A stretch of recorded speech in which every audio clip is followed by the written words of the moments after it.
you can't go wrong with Now It's Dark. The 10 best horror movies released so far in 2024. The halfway point of 2024 is already here, and what a strange year it's been so far. In terms of box office, the genre's gotten off to a sluggish start compared to previous years, save for a surprise international hit that's taken Asian markets by storm. It's also been a big year for twin films, with dual spider flicks Sting and Infested unleashing arachnophobic terror, followed by the dueling nun horror movies Immaculate and The First Omen.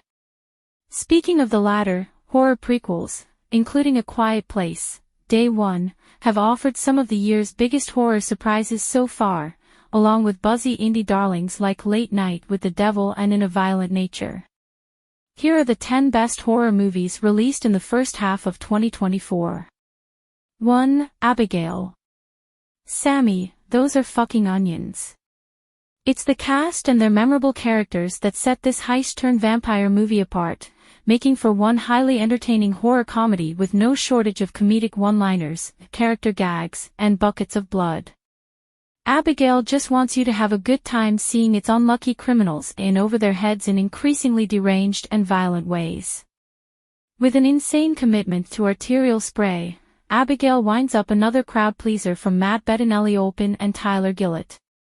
Come for the gore, but be prepared to fall head over heels for an ensemble filled with scene stealers. It's a blast. 2. What You Wish For. Writer, director Nicholas Tomnay concocts an intense, darkly funny pressure cooker scenario for a chef in over his head. Nick Stahl stars as the weary hotel kitchen cook who finds himself thinking on his feet as he's repeatedly forced into unthinkable scenarios. It's a culinary thriller with a distinct horror bent, the reveal of which can likely be surmised, but I won't spoil it here. Tomnay keeps the pressure applied at a steady clip, building the tension to occasion nerve-fraying results. Stahl's understated performance lends well to Tomnay's pitch-black humor and Hitchcockian approach, creating an enticing, elegant dinner party turned horrifically and comically awry in suspenseful ways. 3. The Devil's Bath. The latest from Austrian filmmakers Veronika Franz and Severin Fiala happens to be their most despairing yet mining period horror from history. It's an affecting yet grueling depiction of life in 18th century Austria, immersive in the way it creates profound, methodical empathy for a tender-hearted woman trapped by isolation. That the horror stems from grim reality and historical accounts leaves no room for levity or escapism. It's 2 hours of escalating suffering, building toward a horrific finale that packs a potent, somber punch. The Devil's Bath saturates itself so thoroughly in misery and psychological distress that it's difficult not to be affected by Agnes' plight. It's a gorgeously made film, shot on 35mm, with an impressive lead performance from Anya Plashk. But it's such an emotional gauntlet that it's one that you won't want to revisit anytime soon. 4. A Quiet Place, Day One. It's difficult not to draw parallels to 9/11 in writer, director Michael Sarnowski's soulful A Quiet Place, Day One. A mundane day in New York City gets shattered by a sudden invasion that leaves the city destroyed with a devastating death toll, but Sarnowski is more interested in exploring the human triumphs that rise in the face of brutal adversity. Sarnowski delivers plenty of creature feature intensity and breathless suspense, but it's used more as a backdrop for a deeply affecting drama of human connection and compassion. Day One doesn't bother to explain anything in the way of the alien invasion, and it doesn't need to. What's important is the small details and nuance of its characters, and Day One is rich on both fronts. It's deeper, more meditative, and more effective than its predecessors, led by powerhouse performances from Lupita Nyong'o and Joseph Quinn. 5. Infested.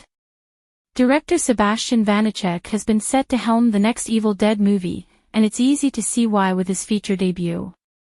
It's not just that Infested employs real spiders for many of the skin-crawling horror moments that make it so effective, though that certainly is a factor.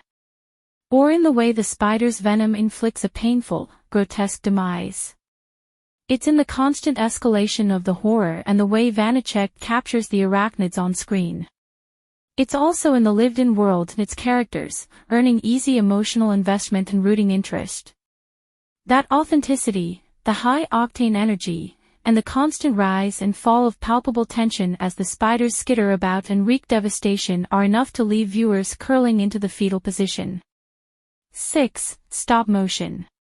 Art and storytelling collide in breathtaking yet revolting fashion in the feature directorial debut by BAFTA-nominated filmmaker/animator Robert Morgan.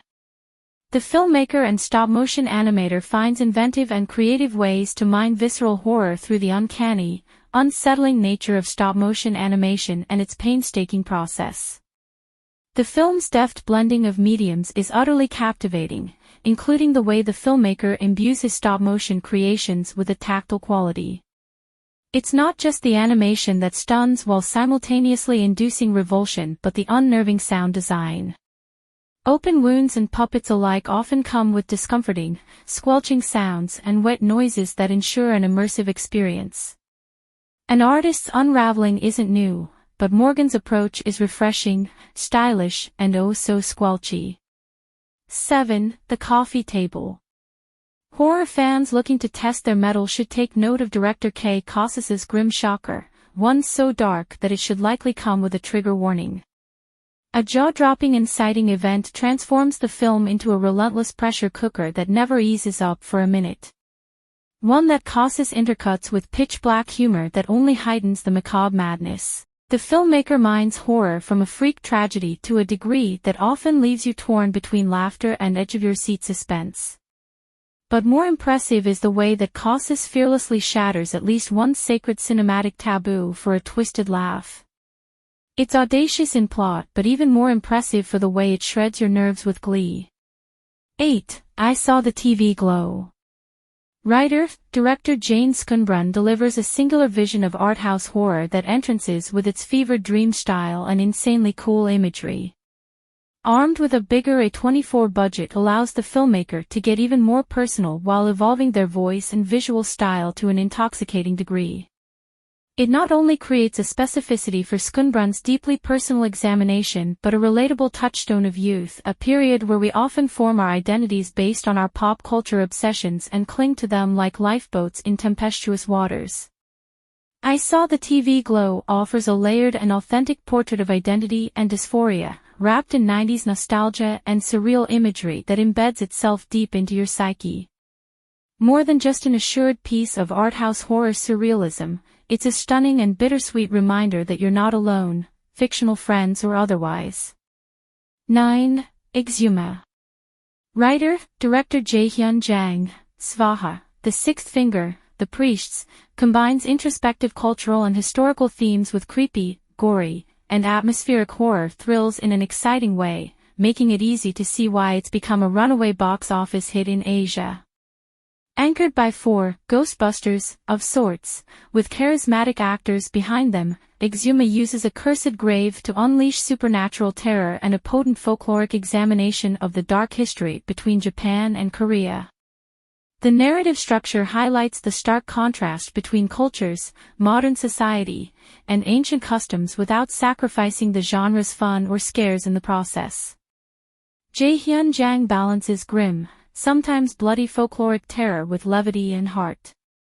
Exhuma offers just about everything, including possession, ghost-induced scares, and a physical manifestation of past historical trauma in the most gonzo way. It's one of the year's biggest surprises in horror. 10. The First Omen.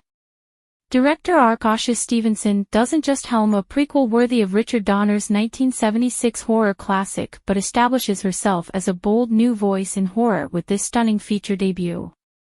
The subject matter is dark, but it's handled with elegance and care without sacrificing the horror.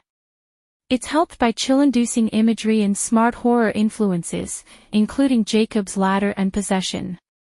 Stevenson helms with confidence, delivering an exquisitely crafted piece of horror that lends a tactile quality and atmosphere with a piercing score from Mark Corvin that also serves a narrative purpose.